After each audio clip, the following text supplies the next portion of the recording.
Hey, what's happening, guys? What's going on? Good morning, everybody. You guys have tuned into Rules for Rebels, and today is Friday, April 7th, 2023. It's Friday. The weekend is here. Hope you guys got some fun stuff planned for this week, and hope you get to do some relaxing, hanging out with friends and family.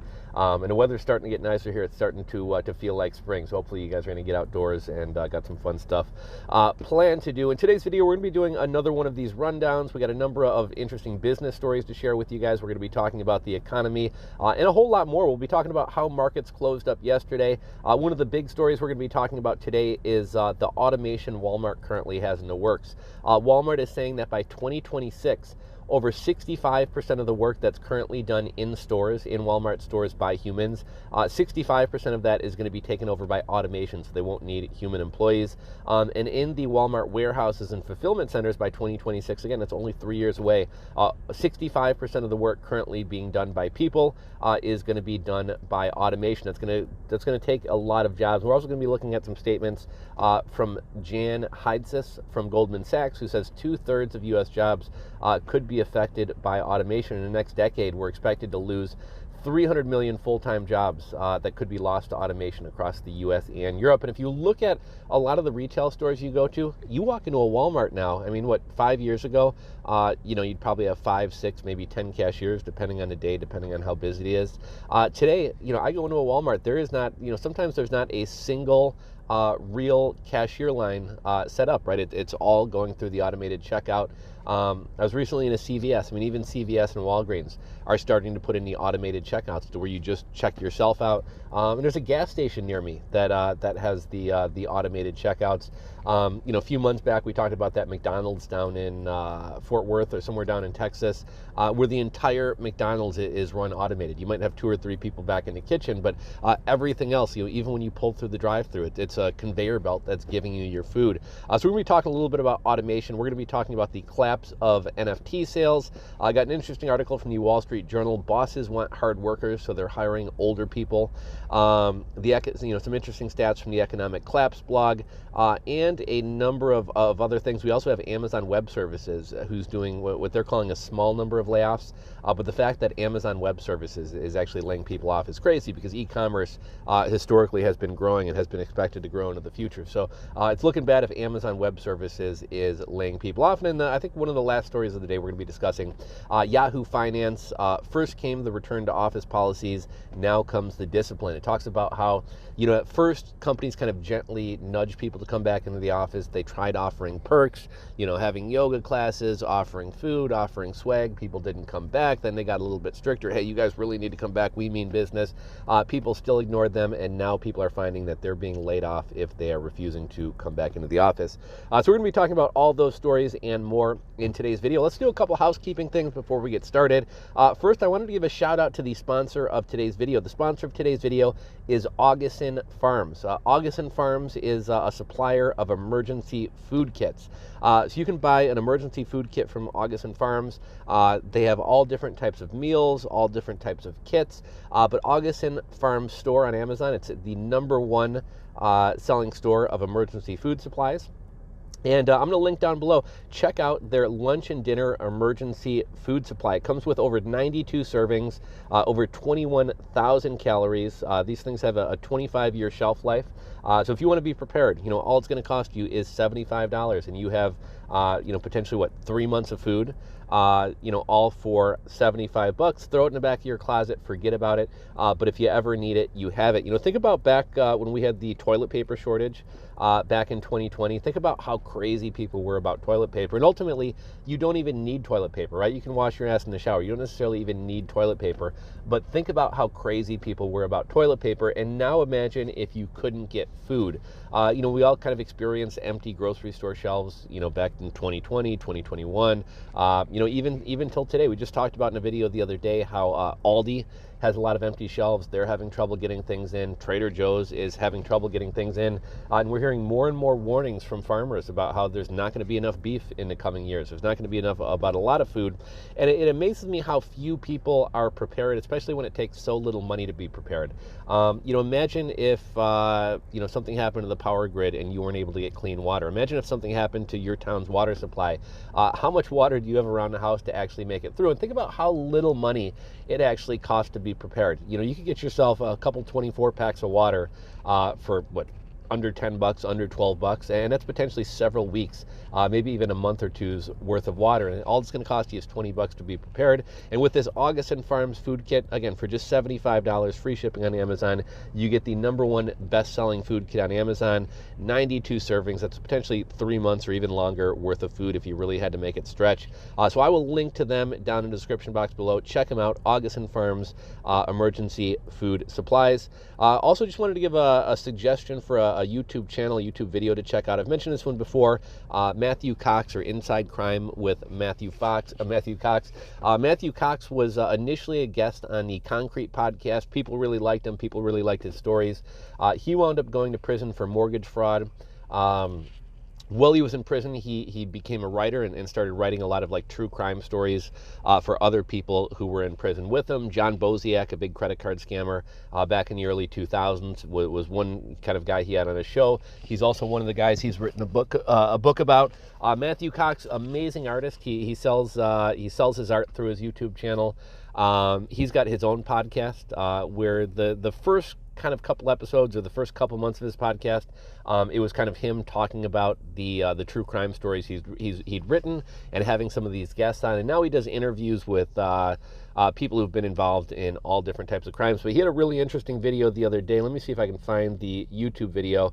I don't know if you guys remember the Loomis, the Loomis farm, the Loomis robbery, that Zach Galifianakis, or whatever his name is, that movie Masterminds, was actually made about this robbery. The movie wasn't good, but if you guys are into true crime and things like that, if you guys have ever seen a Dateline or a Masterminds episode on TV, really interesting robbery. But he had the video's titled "The Man Behind the Largest Bank Robbery in U.S. History," and he actually had the guy on his podcast.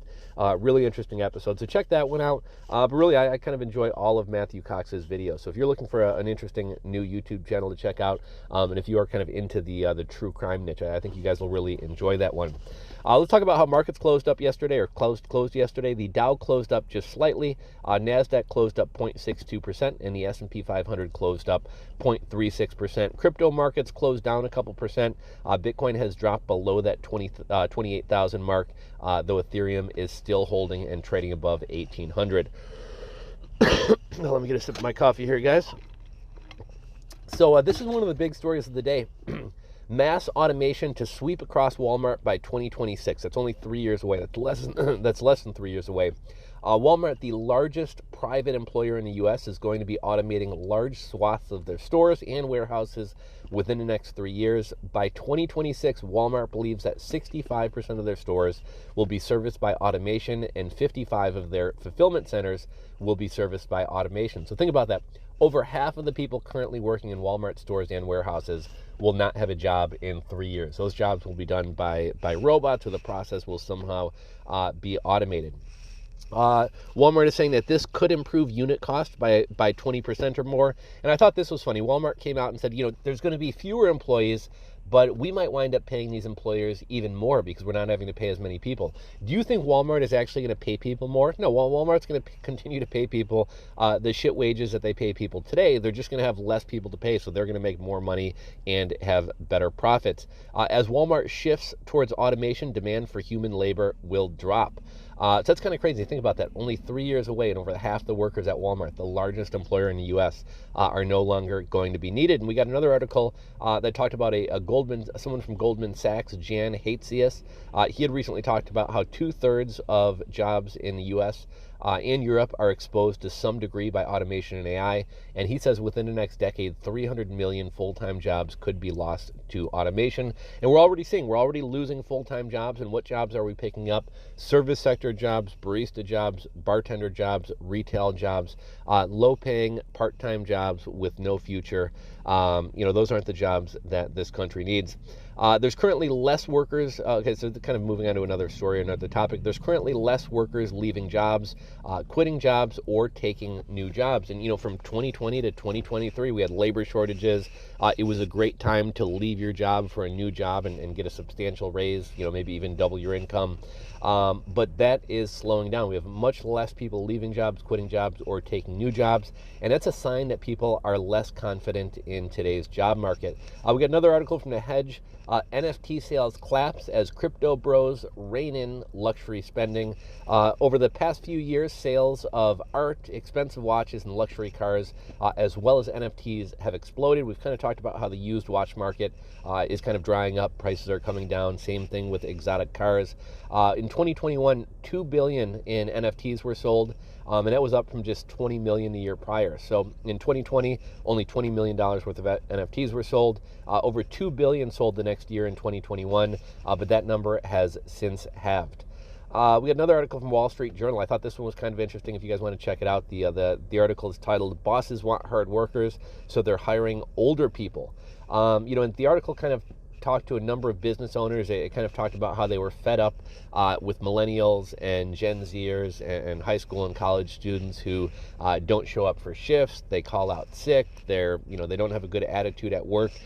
So a lot of employers are starting to hire older workers, senior citizens. And it's kind of convenient that inflation is going crazy right now, meaning a lot of people who maybe thought they were set for retirement are realizing that they're not as secure as they thought, and a lot of older people are going back into the workplace. This is why we push the idea of saving and being frugal and investing in financial independence. It always makes me sad when I'm in a grocery store and there's like an 85-year-old man or an 85-year-old woman bagging up my groceries. I highly doubt they want to be there. I think they probably have to be there to keep a roof over their head, to pay for their medication, to put food on the table. There are some older people who enjoy working. It gets them out of the house. They like having a schedule. They like being around younger people. It keeps them young. It keeps them vibrant. If you want to work, into your later ages, that's great. Do it.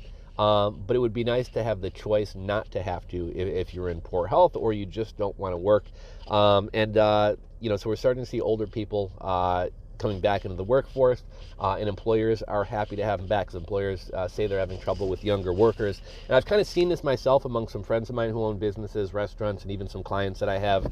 It used to be if somebody did a no-call, no-show at work, you were pretty much fired. If you call, I remember when I worked retail and restaurants and things like that, if you called off on a weekend, they generally made you come back with a doctor's note, because the assumption is if you call off on a weekend, you called off to go to a party or hang out or have a weekend yourself, because nobody wants to work on weekends. But now, Skylar shows up. He skipped his Friday, Saturday, and Sunday shift. He shows back up to work Monday. And you know what the boss has to do now? The boss has to be like, "Hey, Skylar, it's great to have you back, buddy." You can't yell at him. You can't fire him. It's so hard to get good workers that you just have to kind of suck it up. But yeah, employers are looking to hire older workers, and we have a lot of older workers kind of re-entering the workforce.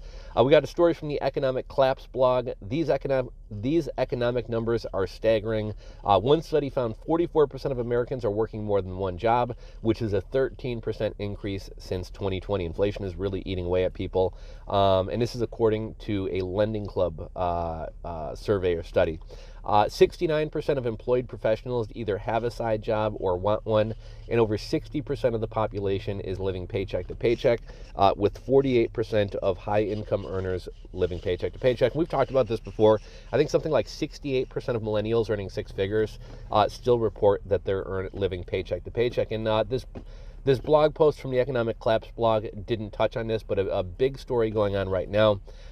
We've seen a 45% uptick in the number of small businesses filing bankruptcy. Small businesses are the heart of the economy, even though, a lot of us think about Facebook and bigger companies, Walmart. Small businesses are the heart of the economy. Small businesses employ the bulk of Americans. And we're seeing a 45% increase in the number of small business bankruptcies. We're also seeing an 18% increase in a number of personal bankruptcies. JP Morgan, a lot of these big banks were predicting people would run out of money by midsummer or the end of summer. And it appears that a lot of people are already running out of money. One thing that we noticed, and this is kind of scary, the Fed, the Treasury, the White House, even the big banks, they all lie to you. I think the kindest way to put this would be they put a nice spin on things. The reality is that they lie to you. We recently got some unemployment numbers from about 3 months back that they're now telling us were wrong. Those numbers have been revised upwards. Those numbers were off by about 25%.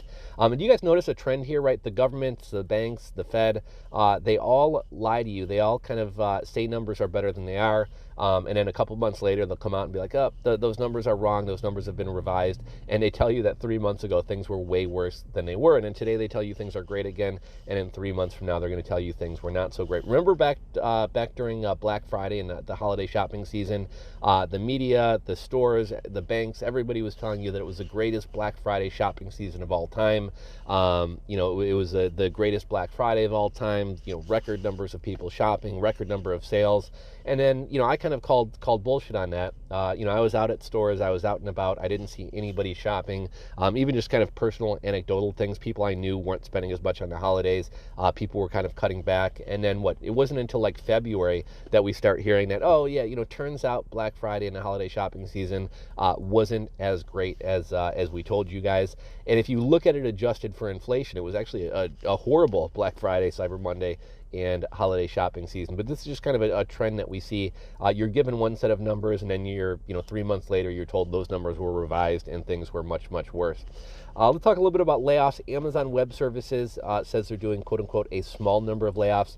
That's kind of the trend we're seeing, right? Companies who were bragging about how they weren't laying off employees are now beginning to lay off employees, but they're saying it's only a small number. Remember Apple? Apple had touted how they weren't doing layoffs like all these other tech companies. They were fine. And now Apple's laying off, quote unquote, a small number of employees. Now Amazon Web Services, which is like the most profitable wing of Amazon, they're doing, quote unquote, a small number of layoffs. We got Burger King closing stores and laying off 400 corporate workers. McDonald's just recently had everybody stay home Monday through Wednesday so that they could do layoffs over Zoom. Or through email. McDonald's just recently laid off a number of employees. We haven't really heard the number. And Walmart just recently laid off 2,000 e-commerce warehouse workers.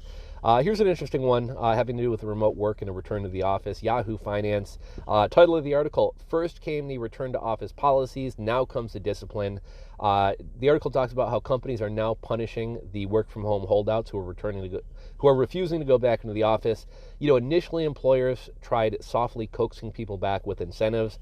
Hey guys, we're going to order pizza. Hey guys, we're going to order cheeseburgers. We're having an ice cream bar. People said, fuck that. I'd rather work at home. I don't want to go back to the office for an ice cream bar. But now come the punishments. Many of these layoffs are happening now. Many of the layoffs happening right now are the work from home holdouts who are being laid off. And this kind of reminds me of the whole Mexican beer cough thing. Remember how at first it was, hey, get the thing in your arm. We're going to give you cheeseburgers and donuts. And there's a brothel in Las Vegas where somebody will even fuck you if you go get your thing in your arm. And then that quickly turned from, hey, do you want a cheeseburger, to, hey, we're going to take your job. We don't have the power to do so, but we'd love to lock you up and take your kids. We're going to try to make you lose your job if you don't wind up getting the thing in your arm. You can't go out to restaurants. We're trying to make it so you can't fly. First they try to offer you a cheeseburger, then come to punishments. We're seeing the same thing in workplaces. And this article actually highlighted the story of a woman who didn't listen to the directives to come back to the office, and then ultimately was laid off. I guess her employer had said, hey, we need you guys to come back into the office. She kind of ignored it.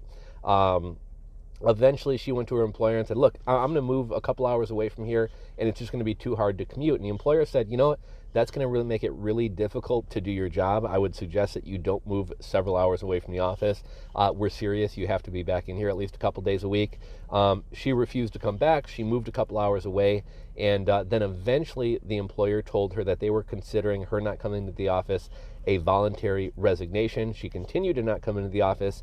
And then now in this article, she's absolutely shocked that she was laid off, even though, she had about 2 years of warning that if you don't come back into the office, you are going to be laid off. We're also hearing that Roblox is monitoring badge swipes and laptops to see who's coming in. This article goes on to say that kind of layoffs are coming to those who don't come back into the office. And whereas over the past couple of years, maybe the CEO or higher ups would say we want people back into the office, but people's managers were like, it's okay, guys, you don't have to come into the office, or the managers were willing to turn a blind eye. Now, what this article is kind of saying now is like your manager is not going to be able to save you.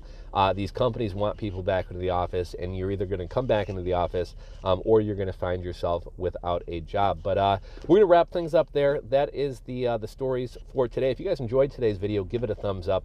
If you're not subscribed to the channel and you want to get these daily update videos, hit that subscribe button down below and ring the bell. Be sure to check out the sponsor of today's video, Agassiz Farms, and their long-term food storage, their emergency food storage. Link will be in the description box below. As always, guys, I'd love to hear your thoughts, comments, and opinions on anything and everything we've discussed in today's video.